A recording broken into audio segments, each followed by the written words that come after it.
Oh, well, it's another wonderful cold evening in Toronto.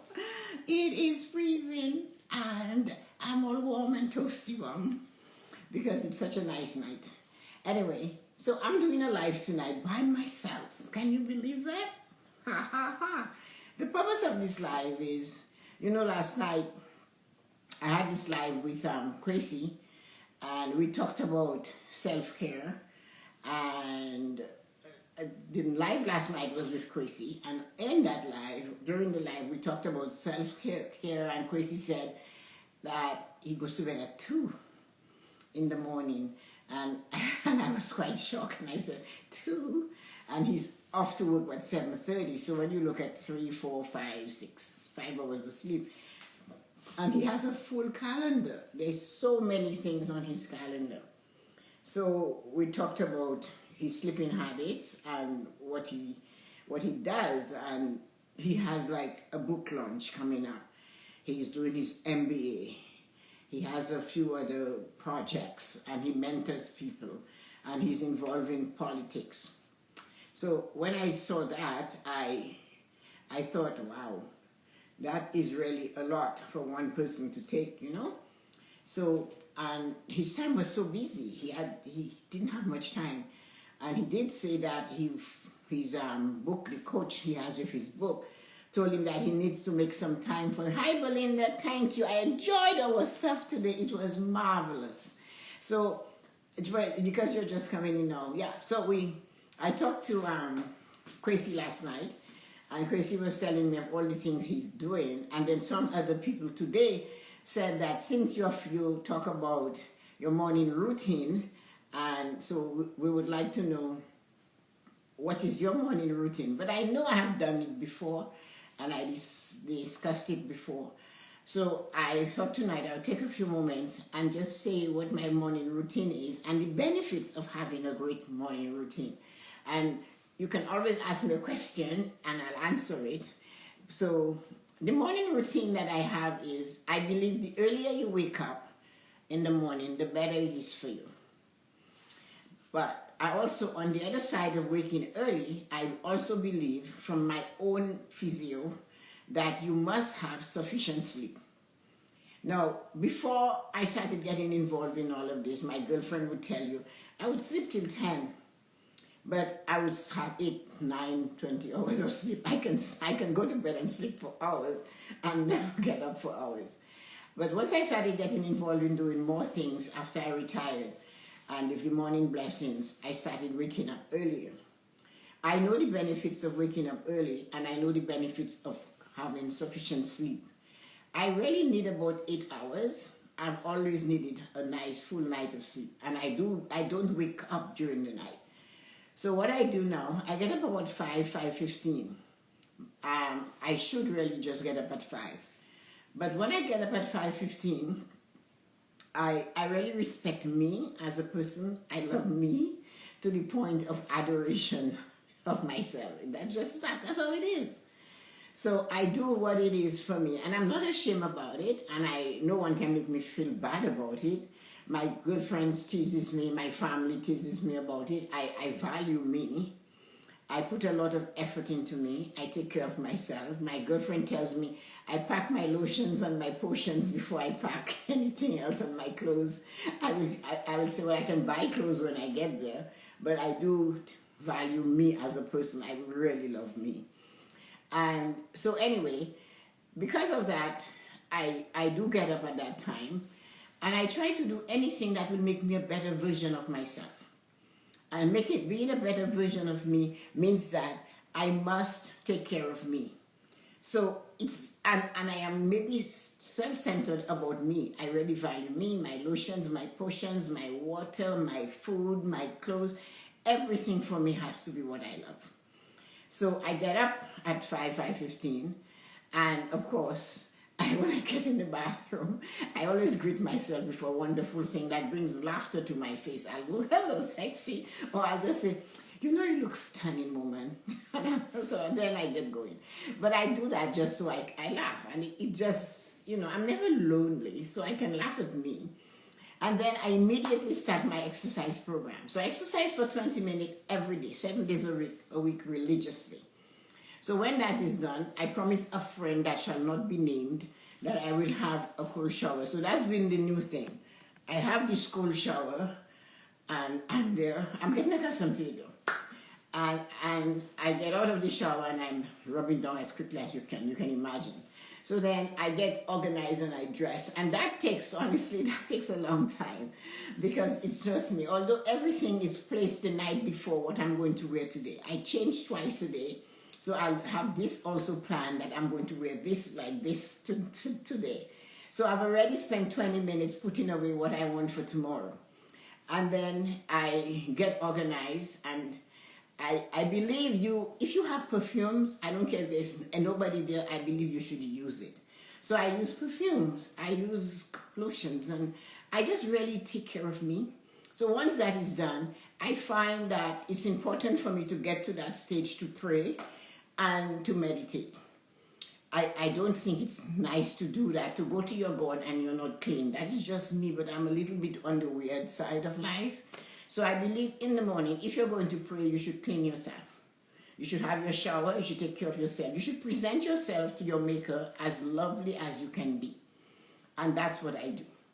And then after I've done my meditation, I write my morning, I write the morning pages, which is a dump. I write a few 5 things I'm grateful for. I have a special book for that. And then I have a book where I write for about 15 minutes. I just let it flow. So the pen actually never leaves the paper. And it's not, it's writing, but it's not legible, and it is not supposed to be read anyway. It's not a journal. It's just say, you know what, I forgot to call my sister today. Oh my goodness, my brother called. I didn't return his call. I said I was going to do this. I haven't done that. My daughter asked me to do. So you're writing all the things that would bother you. You're dumping it on there.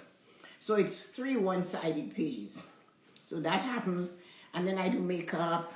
I have a coffee. I have lemon and water first thing anyway. Then I have a black coffee. And then I do the makeup stuff.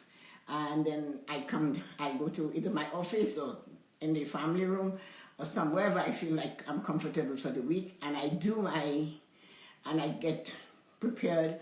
I will perhaps read for half an hour. And then at 8, I'm ready to go. So the whole process that I'm telling you takes about from 5 to 8 to get going. And then once I'm on 8, it's going. So during the summer, I do my lives outside. I have a pergola and I sit in the garden. I have a real beautiful garden with roses and stuff. I love my garden. So I do a lot out there. So I said, this is what I do. Now the benefits of doing that is I found out getting up early and doing all those things, I am not tired. I am never tired. My energy level is extremely high. I drink perhaps 12 glasses of water a day. I've always drank a lot of water. I love the feeling of water. I have no aches or pain. I am not on any medication. So much so, when I was going to Peru, I called the bank to get my employees, what do you call that? Travel insurance. And the young woman said to me, how come you're not doing this and you're not doing that? Well, for your age. And I almost came this close to hanging up, but I had to get her to send me the little ticket. So I said no, and then she threatened me, and she said to me that if you are there and something happens and you're sick and it's pre-existing, you won't be covered, you know. So I said, that's okay. And I just had to hold my tongue. But the thing is, I walk every day. So this family room is quite big. I run around the perimeter of the room for 10 minutes. And it's not running, it's kind of like this. And then I do some deep breathing every hour. I close my eyes for 5 minutes every hour. So I have about I work for 50 minutes, 50 minutes. And I do the little jog and I close my eye, that type of thing. And some deep breathing. So the benefits for me is the level of energy of all what I do throughout the day. No aches, no pains. I don't seem to have arthritis. I don't know about that yet. I do monitor my heart, my blood pressure, because they say I should. I do that. But I am very active, and in the summer I'll be in the garden from 8 to 8, and I'm outside. I plant vegetables and fruits or whatever.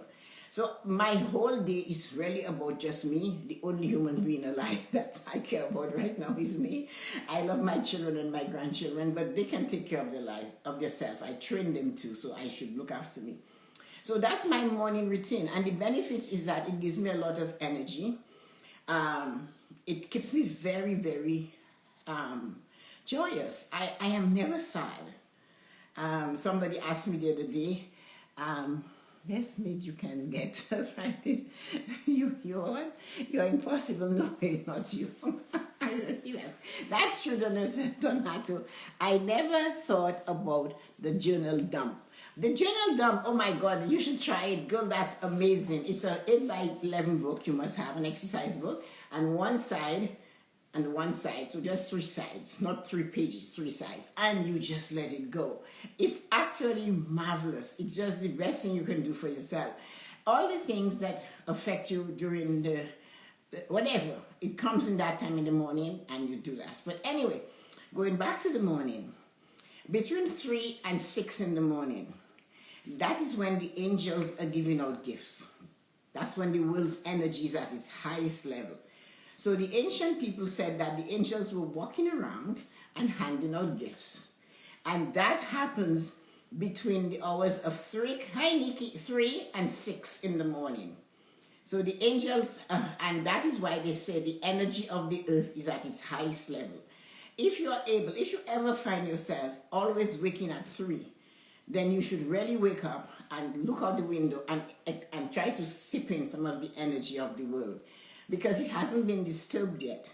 It has been asleep for a while, and there are not 100 cars going down the street. There are not all these noises. It's still just that morning, and it's before the sun rises. And if you take it in, that energy, it really stimulates your day. It gives you a really nice day. So that is one of the things that you have to do. You must try to get up between 3 and 5 is really, but they say it go from 3 to 6. So my granny used to say, angel of God, while you're passing, handing out your gifts, do not pass me by. So she used to ask the angels to drop her a gift also, because that is what she believed. We have the Iranian connection tonight. Thank you, Nikki. So this is one of those things that you must remember, is that the earlier you get up, the more energy you'll have. But besides that, the energy of the world itself is free for the taking. You know what they say, the early bird catches the worm? That is not fallacy. That is really true. So getting up early, you will find once you start doing this, you will get the angels from heaven. When you start doing this, you will notice your energy level. Your contentment will be better. Your spirituality, it doesn't matter what you believe in, it will be higher for you. You will notice sometimes, one of the things you will notice is that you will have a joy that just surpasses all understanding. Like somebody will ask you, like many times when I do the morning blessing, I get notes from people that are saying, what do you take? I want what you have. I'm thinking, what do I have? I am just joyous. And somebody asked me if you're happy. No. Joy and happiness are 2 different things. So all of that is the benefits of self-care. Happiness is a moment in time. Happiness is something that gives you happiness just for that moment. But joy lasts between you forever. The joy, when you get the serum of joy, it actually is a physical, it alters you. And the first time I experienced it, I was driving home, and I was coming down the hill because, we live in the valley in Guildwood. It's on the lakeside.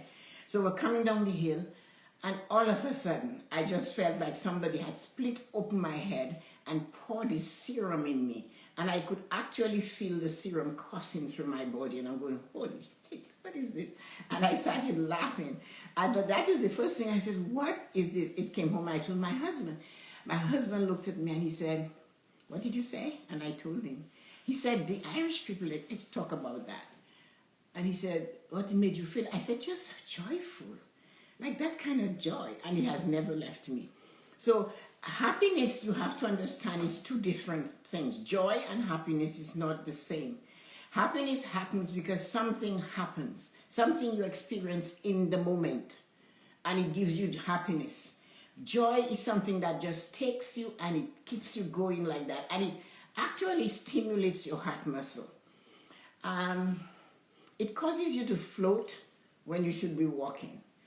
It's almost like it takes your breath away. It's such a beautiful feeling. So that is what I know for sure about the benefits of waking up early. Magical things happen in your life. And you must, of course, acknowledge your God. Whatever God you believe in, acknowledge that there's somebody bigger and greater than you that you cannot see, but that you believe in. And if it's a body, well, that part I have, my son told me, Mom, you take religion a la carte, because he's a staunch Catholic. He goes to church every Sunday, even if he's far away in America. He's at church, he said, because I know there's something bigger than me. That's all he tells me. So I take religion a la carte, he said to me. It's not that, it's just that I look at the situation and I apply the best part of me out to the world. So what is important to me is how I treat people, how I interact with you, how I see the God in you meets the God in me. So I will normally say, when somebody's being nasty, I say, the Holy Spirit in me, in my head, greets the Holy Spirit in you. Knock yourself out. Be nasty if you want. And so because everybody has that part of God in them. Everybody has the God inside of them. You were created in the image and likeness of God. Therefore, you are God-like. Therefore, you are part of God. So when somebody says to you, they're being nasty and cruel, and you're going to meet this, but you have to consider, like my mom said, you have to consider where it's coming from. And she has to say that you have to see, the person sees you, that you're ahead of them. And that annoys people. So she said, it's like the toe is already ahead of the heel of your foot. So there's no way the heel can catch up to the toe. So she said, that is how you have to see them. And send the blessing of the Holy Spirit to them. Just say, the Holy Spirit in me greets the Holy Spirit in you. And just stand there and wait. Sooner or later, they need to relent and do what they're supposed to do. So that is just, in a nutshell, the benefits of waking up early. It's not easy to do, but you need discipline and focus to do that. And if you practice discipline and focus, if you can't wake up at 5, then try 5:30. And work it back, or try 6 and work yourself back. But go to bed at 10, 10:30, 11, so you get that opportunity to have a good night's sleep. And the older generations always took what they call a siesta. It was sometimes very long. But apparently you can take a 20-minute nap in the afternoon. I haven't come to that point yet, because my body won't allow it. I just have to keep going. I do things. Like yesterday, out of the blue, I felt, I would like to make some shortbread. So I took the butter out, and look at the split, I made shortbread. Sent a picture to my daughter and her husband at the lake house. And then I said, was that, is that shortbread? And they said, oh, yum. So I am going to have to make a batch this weekend and give it to them. But, so that's how I spend my day. If I feel like doing something, my slow period is between 2 and 4, when I can choose to do anything. So I might choose to cook, or if it was summer, I'll go lie on the grass, or I'll go in the pergola, or walk in the garden, or pick flowers. So I do a lot of self-care. I have a woman come here twice a month. Once she comes to give me a Thai massage, and then the other time she comes to give me a Swedish massage. So I get 2 massages a month, and things like that. That's what I do. It's all about self-care. And if you cannot do one, if you had to do 1, but do something for you. Love you a little bit more than somebody else can love you. Nobody can love you as much as you should love you. And if it means dressing up makes you feel good, then dress up, because it makes you feel good. If you are blessed to get gifts of clothing, or you can buy it, or you have perfume, or you have nice things. Some of my friends have been told me before, and one of them told me this year, Oh, they're saving it for a special occasion. Well, obviously, in the past 12 months, we had very little of those. So, therefore, if you're going to bed and you want to put perfume on, put the damn perfume on. Put it on and go to bed because it's yours. If you want to put it when you get up in the morning after your shower, then do it. It's yours. But don't save it for something else because you never know. Yesterday is history. Today is the present. It's the gift. And tomorrow is a mystery. We don't know whether we'll see tomorrow. We don't know whether tomorrow is ever going to come. So sending you light and joy. And thank you, Nikki and Donato and Belinda, for listening to me. I did it by myself. And it doesn't matter. I don't care. So the joy of living is one of the best joys you can have. And remember, the joy is inside of you. You can choose to share the joy. Every night when I do my recap, I send out some joy to the world. I purposely sit and I talk to my heart and I say, heart, give the world some joy. Send it all over the world. Let joy touch somebody somewhere. Somebody needs it. And that's how I end my day with a recap of what I did today. Who did I impress today? Who do I encourage today? Who I enlightened today? Who I gave an opportunity to do better today? Who did I say you can do it today? So I like to pump people up, accelerate them, inflate them, enhance them, empower them, just a little. I don't know why I'm here, but I do know I'm enjoying being here. So have fun. Take care of you guys. Thanks so much.